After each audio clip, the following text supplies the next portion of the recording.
Doctor صاحب ہمارا آج کا بہت اہم سوال ہے اور وہ یہ ہے کہ آنکھوں میں خشکی کیوں ہو جاتی ہے؟ خشکی کی بنیادی وجوہات کے بارے میں بتائیں اور اس کا علاج کیسے کیا جائے؟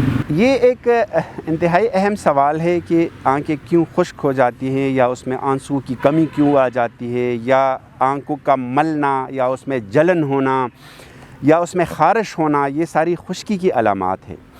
دیکھو، جب سے یہ ٹیکنالوجی آئی ہیں، گیجٹس آئے ہیں، کمپیوٹرز آئے ہیں، لیپ ٹاپس آئے ہیں، اسی طرح ٹیبلٹس آئے ہیں، موبائل فون جو کہ ہر ایک کے ہاتھ میں ہیں۔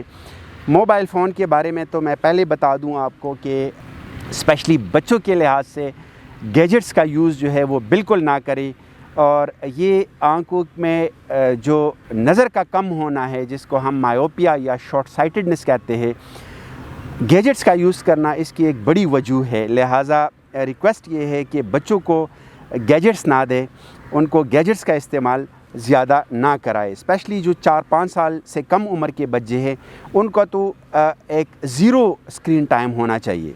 بعد کے جو بچے اسکول پرپس کے لیے اس کو یوز کر رہے ہیں، کیونکہ آج کل چونکہ کلاسز آن لائن ہے، تو گیجٹس کا یوز کرنا جو ہے وہ انیویٹیبل ہے، ٹھیک ہے، وہ اپنے اسکول پرپس کے لیے استعمال کریں۔ ہم آتے ہیں آنکھوں کی خشکی کی طرف۔ جو بڑی عمر کے لوگ ہوتے ہیں، جو اسپیشلی کمپیوٹر پہ کام کرتے ہیں، کمپیوٹر ہم جب بھی دیکھتے ہیں تو اس کی اسکرین کو جب ہم دیکھتے ہیں تو آنکھ میں آنکھ کا جھپکنا، جس کو ہم بلنک کہتے ہیں، بلنک کا ہونا انتہائی اہم ہے۔ اور بلنک ایسی ہے جیسے گاڑی کی وائپر جو ہے وہ وائنڈ اسکرین پہ آتا ہے۔ آپ نے دیکھا ہوگا کہ جب وائپر آتا ہے تو اس کو وائپ کرتا ہے۔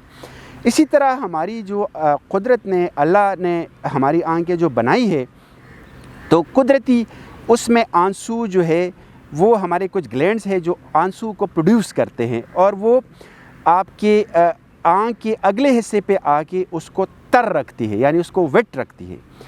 جب بھی اس آنسو کی پروڈکشن کم ہو یا اس کی کوالٹی اچھی نہ ہو، تو اس صورت میں آنکھوں میں خشکی آ جاتی ہے۔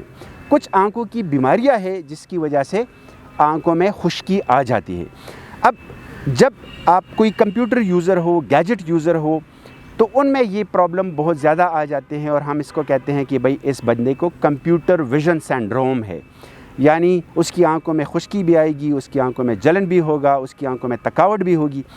تو میں کہتا ہوں کہ جو بھی بندہ اپنا کمپیوٹر یوز کر رہا ہوں، تو ان کو چاہیے کہ جو ہمارا 1 منٹ میں بلنک رسپانس جو ہے، جو کہ 17, 18 یا 20 دفعہ ہوتا ہے، اگر کوئی کسی ایسی کمپیوٹر میں بہت زیادہ گمسم ہو جائے تو وہ بلنک نہیں کرتا۔ جب بلنک نہیں کرتا، آنکھیں ڈرائی ہو جاتی ہے، خشک ہو جاتی ہے۔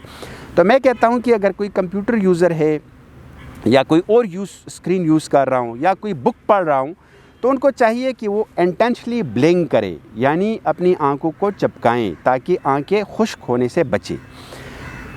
دوسری بات یہ ہے کہ کچھ ہمارے جیسے سر میں خشکی ہے، تو اسی طرح ہماری آنکھوں کے جو پلکیں ہیں یا جو لیشز ہے، ان میں خشکی آ جاتی ہے۔ اس خشکی کی وجہ سے آنکھ بھی خشک ہو جاتی ہیں، یا جو آنسو جو سپریڈ ہوتے ہیں وہ سپریڈ نہیں ہوتے۔ تو لہٰذا اگر خشکی آ گئی ہے تو اس کا بھی ٹریٹمنٹ ہونا چاہیے، بندے کو چاہیے کہ وہ ڈاکٹر کے پاس جائے اور اس خشکی کا علاج ہے۔ بہت ساری ایسی دوائیاں ہیں جو کہ ہمارے آنسو کے متبادل ہوتے ہیں۔ تو وہ جب آنسو کے متبادل ہوتے ہیں، تو اگر آنسو پروڈیوس نہیں ہو رہے، یا پروڈیوس ہو رہے ہیں اور اس کا کوالٹی کسی وجہ سے خراب ہے، تو آرٹیفیشل ٹیئر ہم ڈاکٹر پہ ایڈوائز کرتے ہیں، اور اس سے اس مریض کی جو کمپلینٹس ہے، یا جو ان کی شکایتیں ہیں، یا ان کو تکلیف ہے، وہ تکلیف جو ہے وہ رفع ہو جاتی ہے۔ اسی طرح بے شمار ایسی اور بیماریاں ہیں جس میں آنکھوں کی خشکی کا باعث بن سکتی ہیں۔